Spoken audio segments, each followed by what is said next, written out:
প্রত্যেক খামারে কিন্তু কৃষক কার্ডের আওতায় পড়বে না। আমাদের সরকারের বয়স কিন্তু মাত্র 2 মাস। মাননীয় প্রধানমন্ত্রী, বিএনপির চেয়ারম্যান জনাব তারেক রহমানের নেতৃত্বে জনগণের প্রত্যক্ষ ভোটে একটি সুষ্ঠু নির্বাচনের মধ্য দিয়ে এই সরকারটি গঠিত হয়েছে। মানুষের অনেক প্রত্যাশা। 17টি বছর মানুষ একটি ফ্যাসিবাদের কবলে পড়েছিল। আপনারাই বক্তব্য উপস্থাপন করেছেন, আপনারাও নির্যাতনের মধ্যেই ছিলেন। বাংলাদেশের সমস্ত সেক্টর কম বেশি সবাই নির্যাতন ভোগ করেছে এবং যেই কারণে স্বাধীনতার পর অনেক আন্দোলন হয়েছে।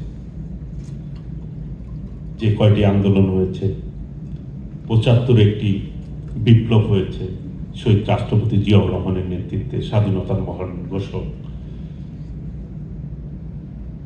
সেটি নেতৃত্ব দিয়েছেন শহীদ রাষ্ট্রপতি জিয়াউর রহমান। 90 একটি আন্দোলন হয়েছে,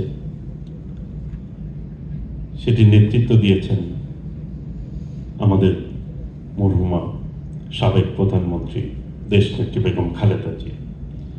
এই 24 একটি আন্দোলন হয়েছে, সেই আন্দোলনের মূল নেতৃত্বে ছিলেন বিএনপি এবং আমাদের নেতা মাননীয় প্রধানমন্ত্রী জনাব তারেক রহমান। এবং এই আন্দোলনের সমস্ত মানুষ নেতৃত্বে অংশগ্রহণ করেছেন। ছাত্র জনতার ঐক্যবদ্ধ আন্দোলন হয়েছে। এমন কোনো লোক নাই, পেশার মানুষ নাই যারা এই 24 আন্দোলনে অংশগ্রহণ করেন না। কারণ কম বেশি সবাই কিন্তু ইফেক্টেড হয়েছে। কাজেই আজকের বাস্তবতায়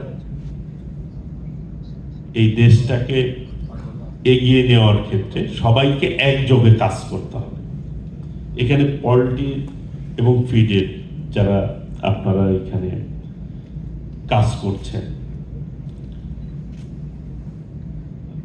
শামসুল আরিফিন খালিদ ভাই অনেক সুন্দরভাবে উপস্থাপন করেছেন। আমি তন্ময় হয়ে শুনছিলাম ওনার উপস্থাপনা এবং প্রেজেন্টেশনটা এত সুন্দরভাবে উনি দিয়েছেন।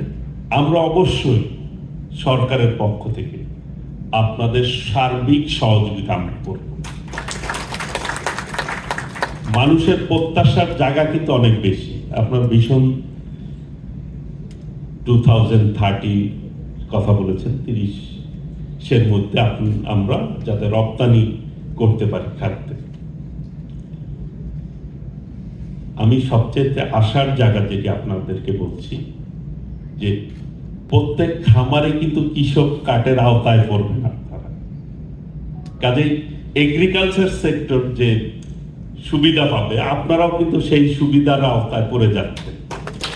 এই ক্ষেত্রে ট্যাক্সের বিষয়টা কিন্তু আপনারা, যে ট্যাক্সের বিষয়টাও আপনারা সুবিধা পাবেন এবং ঋণের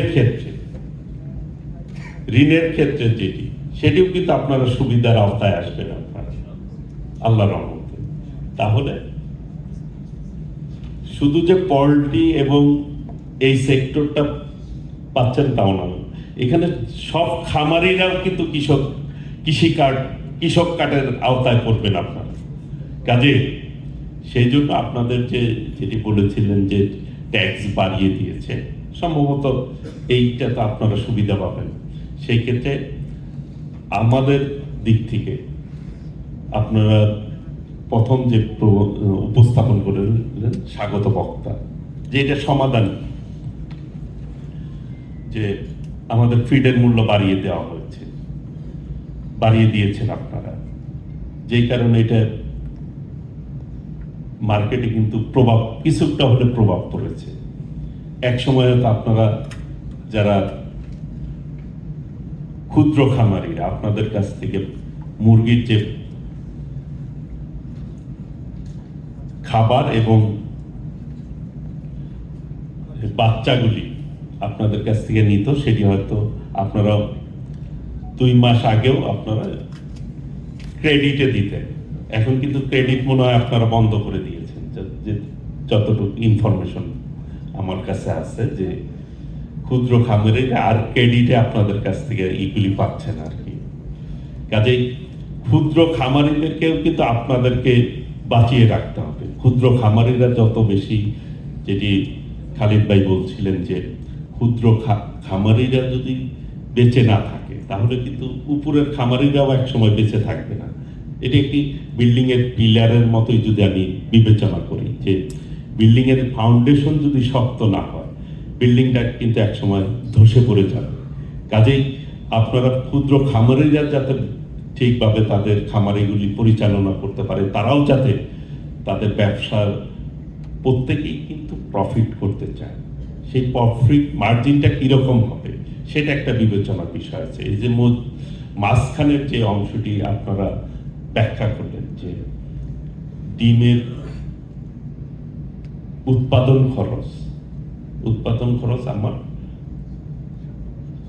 7 টাকা না 9 টাকা, 7.25 টাকা, এবং 9 টাকায় আমি যতটুকু আমার কাছে ইনফরমেশন আছে যে 9 টাকা একটি খামারের ডিম উৎপাদন করতে খরচ হচ্ছে, কিন্তু সে বাজারে যে বিক্রি করছে 7 টাকা বা সামথিং, তার কিন্তু 2 টাকা সে লসে বিক্রি করছে। কাজেই এই লসে কতদিন সে টানবে এটা তো আমাদের বিবেচনায় নিতে হবে। কাজে ক্ষুদ্র খামারিরা যাতে টিকে থাকতে পারে সেটা কিন্তু আপনাদের সেই ব্যাপারে তাদেরকে সহযোগিতা করতে হবে। আর আমাদের দিক থেকে আপনাদেরকে সহযোগিতা করার ব্যাপারে আপনারা যেই বিষয়গুলি উপস্থাপন করেছেন সেই বিষয়ে আমি অবশ্যই আমার জায়গা থেকে আমি সর্বোচ্চ সহযোগিতা আপনাদেরকে দিব।